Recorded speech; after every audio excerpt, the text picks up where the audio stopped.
empowering you through the voice of truth with your host, Dr. Joel Hunter. Hi, everyone. I'm Dr. Joel Hunter, host of Power Talks, empowering you through the voice of truth. On today's program, this is going to be one of my favorite of all time because I love these guys. I work with these guys. This is Rocky Jordan of Community Resource Network. She's a trainer. Actually, she has a real job. She's a volunteer with us, but she's a big deal. What's your real job, Rocky? I work for a resort company that travels the country and takes care of all of our resorts for furniture, fixtures, and equipment. I'm a project manager for them. Yeah, she's like a national deal, big deal. And Evan Smith, who's also a big deal, but he's the Community Resource Network Director of Faith Partnerships. And that is, he works directly with houses of faith. And they're going to help us understand, this is a really important subject, when helping actually hurts. We're all in the business of helping the marginalized community. But most of the mentality people have when they help others is, I'm just going to relieve your pain for the moment. And you guys teach a course entitled When Helping Hurts. And so I want to help kind of extract some of the principles for the listening audience today so that they know when they help people, they're actually being of the most help they can be. So, Rocky, let me start with you. Who actually takes this course? I mean, we offer it once a month, and we've got pretty full classes. Who are the people who take this course? Well, we have faith-based organizations who are working with either homeless or indigent people, so it's their volunteers. We have caseworkers, we have people, it really comes from a multitude of different places that we're drawing people from, and it's a class designed to help people understand how to best facilitate those that they are helping and to get the most out of the help that they're providing. Yeah. Okay. So, Evan, what's a foundational principle that we start with when helping hurts? Where do people start? Where does the course kind of start? This is the underlying problem, and this is what adds to the problem rather than makes it better. Yeah. So the kind of the guiding principle for When Helping Hurts is around the idea that our definition of things like poverty and homelessness will define our solutions for it. And so if our definition of things like poverty or homelessness are rooted in simply resources, then our response to poverty, our response to homelessness will solely be resources. Will just be things, giving things to people. And what When Helping Hurts is trying to do, what Dr. Brian Fickert and the Chalmers Institute, who put it all together, are trying to do is kind of shift the mentality, shift the idea that the response to those issues, be it homelessness, be it poverty, is not just things. It's not just providing resources. It's much, much bigger than that. And I think it's kind of what your guiding principle is in this season of ministry. It's about relationships and providing relationships to people, especially when they need it most. Yeah. Rocky, you've taught this a few times now, and are one of our go-to teachers. Can you help people understand the difference between transactional help and building relationships going into the future? That is, how to actually strengthen people rather than just giving them something to relieve the immediate symptom. She's got a phrase that I hope she uses. I call it putting a BandAid on a bullet wound. That's it. That's it. So, Yeah, that's pretty descriptive. we definitely want to help people that are in immediate need and an emergency need, okay? And that's what I call putting the BandAid on the bullet wound. But what do you do after that? And how do you not only fix the issue that is the emergency that's at hand, but prevent that emergency from happening in the future? Right. And one of the reasons I love this class so much is because we're helping people understand how to best help those that are in need to be able to pull them out of where they're at. And we walk up the steps with them by creating relationships, and we become the steps instead of the elevator. And so that's, it's really important to understand that until you help them fix the situation, fixing the problem is only Yeah. temporary. Let me dig a little bit deeper on that. What is the situation that we address in When Helping Hurts? What are the basic causes of being stuck in a cycle Yeah. of, coming to crisis and just getting out of the crisis to go back into the next crisis? Well, I mean, I think oftentimes the people in this community and any community who are experiencing things like poverty, stuck in the cycle of poverty, experiencing homelessness, they live a life that is as best described as a tyranny of the moment. So they are oftentimes just trying to survive. Yeah. And the other thing that it plays a huge piece, and it's something that I'm sure I take for granted almost every day, is that a lot of people who are experiencing homelessness, let's say, they don't have the same social network that I've been blessed with. They don't have the same relationships that at the most challenging times in my life, I've been able to rely on relationships that have brought me through that season of instability. So that's what this is trying to make a shift towards, especially within the faith community, is how do we create that network for people who need it when it comes to things like relationships. Yeah. So why don't they have the relationships, the broader, community that can sustain them? What is there about these particular individuals that they've been isolated or they've self-isolated? How does that happen?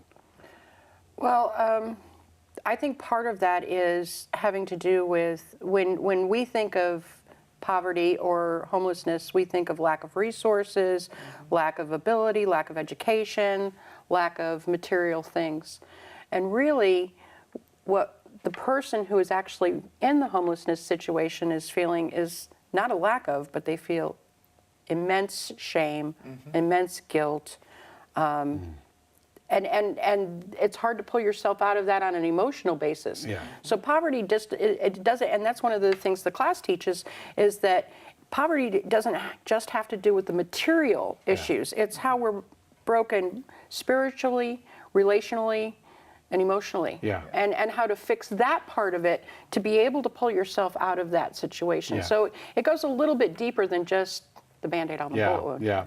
Well, and we don't help much when we go, well, they're probably lazy. I mean, they can go and get a job, for crying out loud. Well, but that's one of the things that Brian Fickert really, really focuses on, is that I'm broken just like you're broken. And we're all broken in God, in God's grace. And when you understand that we're just the same as everybody else, you lose that sense of superiority, and you just walk with a person and be their friend, and pray with them and be with them, and sometimes they stumble, sometimes they don't make it all the way up the stairs, but that's okay, because you're just there to be there for them. Can I throw you a curve here? Because I've seen this, and I'm sure you have too, as we've worked with marginalized communities, and when you give them some immediate resources to fix a problem, they might go to a movie with it, or and this kind of comes out of Ruby Payne's Understanding Poverty too.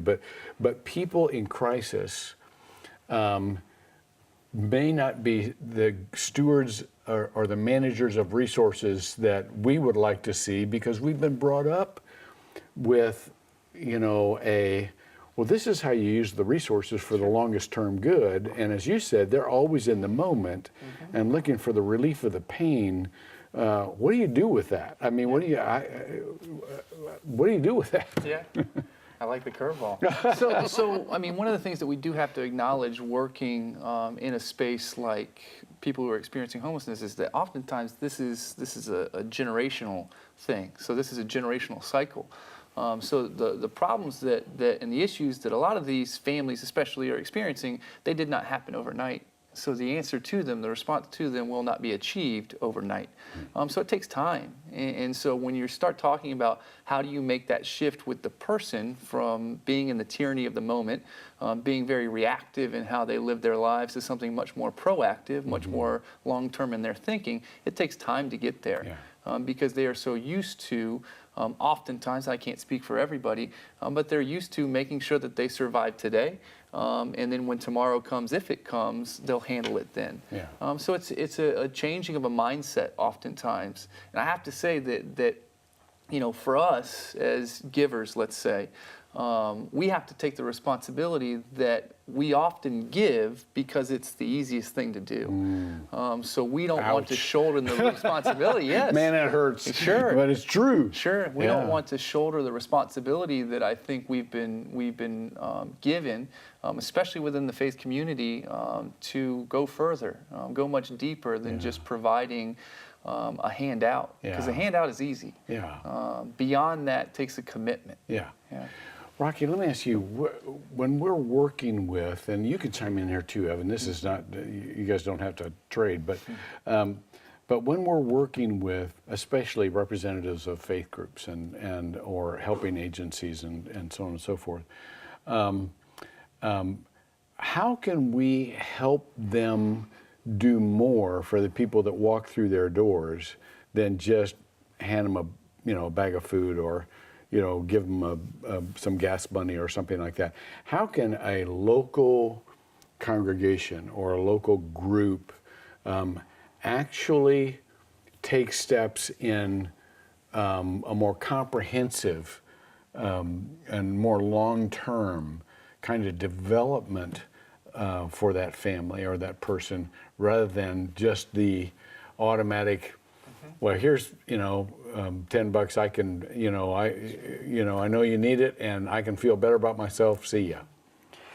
Well, I think a lot of that has to do with inviting them in, making them feel welcome and accepted for who they are, where they are. That's so important. That's so important. To not be judgmental, to not feel, to have them feel equal. And it could be as easy as inviting them into a church function for, movie night with the kids, or it could be stopping by to bring them a cake, and just listening. Listening is so important, and that's what really starts the relationship, is asking the questions and then sitting and listening, and genuinely caring about the person. And then seeing how you can best help them help themselves. And and instead of just trying to help them and fix them. And it probably, that last phrase is really, really key, because we tend to want to talk about, okay, what do you need, rather than who are you? Where do you come from? Tell me your story, and that bestows the kind of respect and the kind of interest in the person, rather than just trying to, it's exhausting to them as well as to us, to just focus on this, how'd you get in this fix, and how do we fix this, and so on and so forth. What do you have to add to that, Evan? Well, one of the big pieces of the When Helping Hurts educational curriculum is centered around not just a needs-based approach. So not in a situation where you're sitting down with someone who's in a crisis, addressing just the need that they're presenting. It is focused on an asset-based approach. And so to kind of get away from the clinical and technical side of what an asset-based approach is, it really just boils down to what is the talents that person has, what is the strength that person has, what's the dreams that they have. That's one of the things that I think is so discouraging for people. And when the people that we're working with, through Community Resource Network, what we hear is that they don't dream. And so one of the biggest challenges and one of the biggest disappointments, I think, with people living at the margins is they lose the opportunity almost to dream, to have a vision for their life bigger than where they are in that moment, in that moment of crisis. So I think it's centered around, finding out what their strength is, what their talent is. How do you do that? I mean, probably a lot of these folks have never, or haven't in a long time, had somebody say, what's your strength? How do you do that? I think it's just asking the right questions, if money was not an object and situation was not an object, what would you really love to do? Where would you really love to be? And to see how you can help them facilitate that to happen. Our seminar does a great little, I'm not going to give it away because then you got to come to see it. So spoiler alert, but Brian Fickert does a great story about how he had to bang on doors and go, excuse me, what are your hopes and dreams and how can I help you get there? And she's like, what? I know, exactly. So, you know, and that's one of the reasons that we have classes, so that we can teach you how to do that, Yeah. and to be able to ask the right questions and how to listen and how to walk beside and not just do for, you know. It's also about getting them personally vested. I mean, they got to have skin in the game.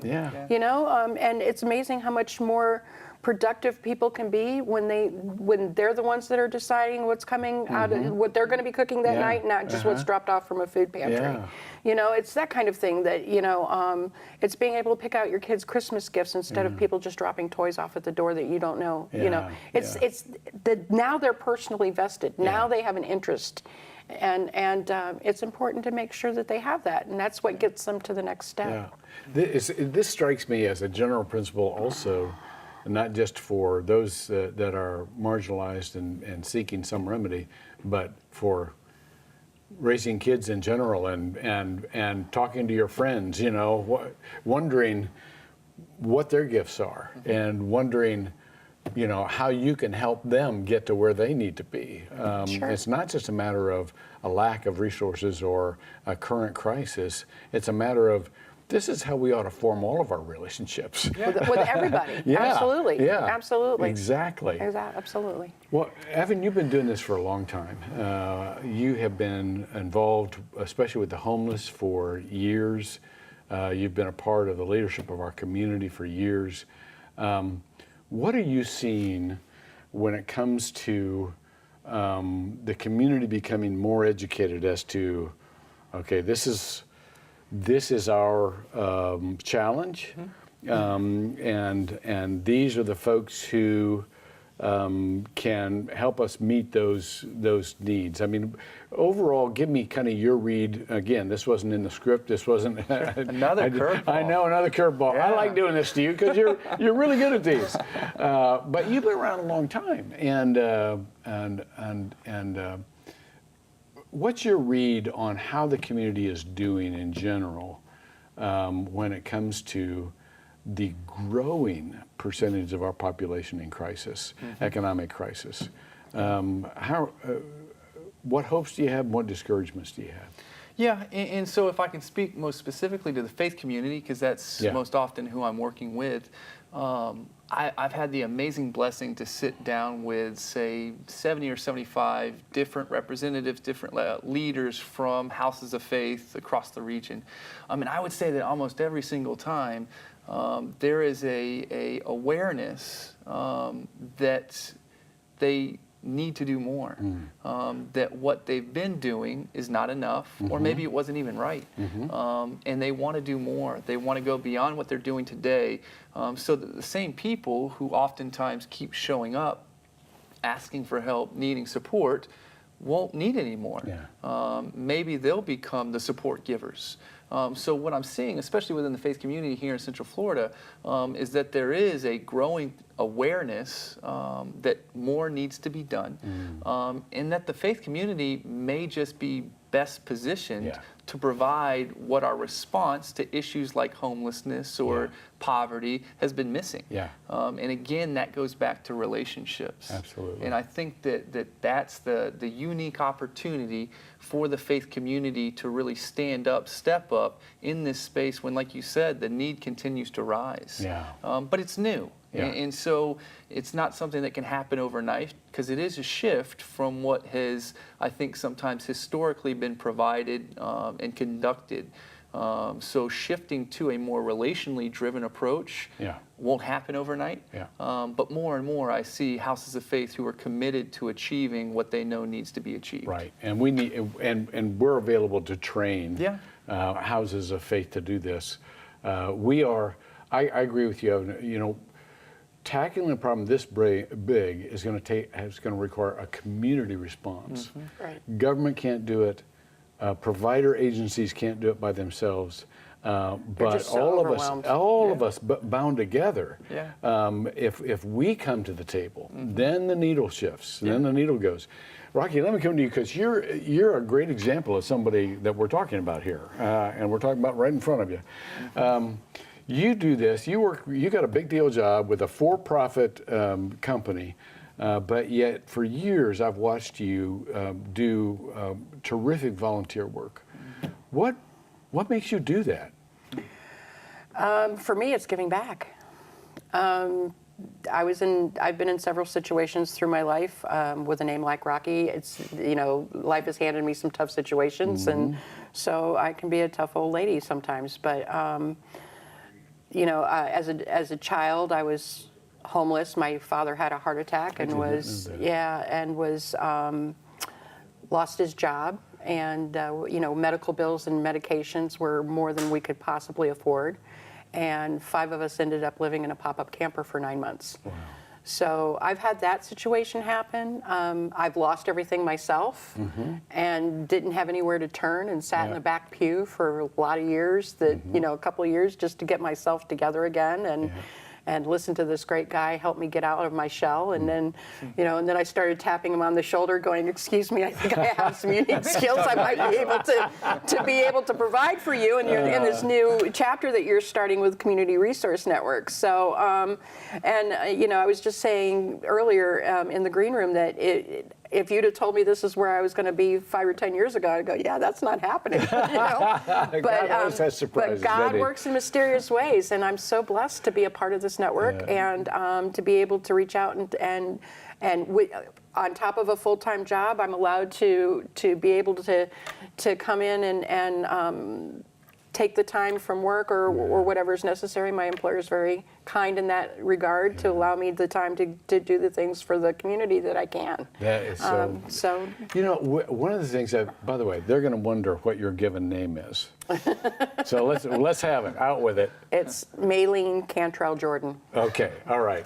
I only know Rocky. I like Rocky too. There's something about, I hear the theme song, Exactly. I hear Eye of the Tiger, and so a boy named Sue, I'm a girl named Rocky.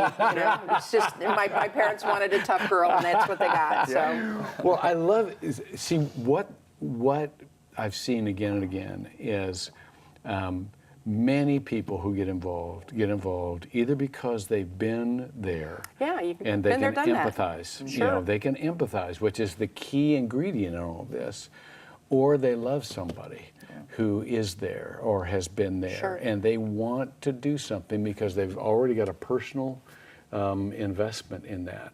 And so, Evan, we don't have a few minutes left. I can't believe how fast these things go. We're having fun. Yeah, we're having fun. Time flies. But generally speaking, what would you say to people who, they drive by somebody every day who has the can and going, homeless and so on and so forth? What do they need to know? What do they need to think? Because they're debating, should I don't even know if he is homeless. So if I get in his car and drive off after he has a day of panhandling, what do you say to people like that? How do they decide how to or whether to get involved with somebody who's out in the street asking? Yeah, and this isn't going to be so profound in my submission of an answer, but and I many times over the last couple of years, I've had the same question asked. Well, what do I do to that person that I see on the streets at 7-Eleven, that I encounter in my day? And it's as simple as acknowledging them. In that acknowledgement, they see that they have value, especially in a life where they oftentimes have this sea of people that are passing them by, but yet it seems as though they're hidden. Invisible. Invisible. Yeah, exactly. And so just that alone can have a profound effect on a person who's experiencing homelessness, who's stuck in a cycle of poverty. So just taking the time to acknowledge their existence, that in and of itself can be a huge difference maker for them. Because one of two things often happens. One is they're not even acknowledged, they're ignored. Or two, they're given something, but not much more than just being handed a dollar bill. Not even looked at in the eye. So I think that just simply acknowledging people in our day-to-day life, again, it goes back to what you said, not even just when you're working with populations like those experiencing homelessness, just how I treat someone in my day-to-day life is always going to be the same no matter who that person is. Right. And then when you want to learn more, you come to When Helping Hurts. Yeah. You connect with Community Resource Network, and we have very, very well-built tools that can provide you, the lay person, the average person, exactly what they need to truly help that person. Yeah. I think I've heard you say, and others, that what we need to do as a faith community is go from rescue to I forget the R word, but Sure. development, basically development. Yeah, absolutely. How do we build up people's lives through relationships for long-term strength and independence? Because, and I'll close with this because we're out of time. I hate this. But there are ways that we give to people that shame them even more than they are. And what you just heard Evan say is typical. Here's a buck, but we're in the business of recognizing everybody's made in the image of God. Yeah. And so we've got to help in ways that add dignity and simply finding out some people's story. If you're going to give them $5, say, tell me where you're from. Yeah. Tell me your name. Let me pray for you. That kind of thing at least gives them just a moment's hope that they're not just a blight on society. But what these two do, I want you to avail yourselves. Come to a Helping Hurts seminar, or When Helping Hurts seminar, so that you can be more effective in the way you love them, and they can be they can be stronger because somebody cared for them. Yeah. So we're out of time. Rocky, Evan, thank you. You guys are heroes in my eyes. And remember that when you join us on Power Talks, these discussions are just among us, but we don't want them to remain here among us. We'd love to see you continue the discussions at home and go one step further. Get involved. Because when Power Talks, you're empowered through the voice of truth. See you next time. You just watched Power Talks, a Good Life 45 original production that makes you part of our Hope team here on Good Life 45, where hope happens.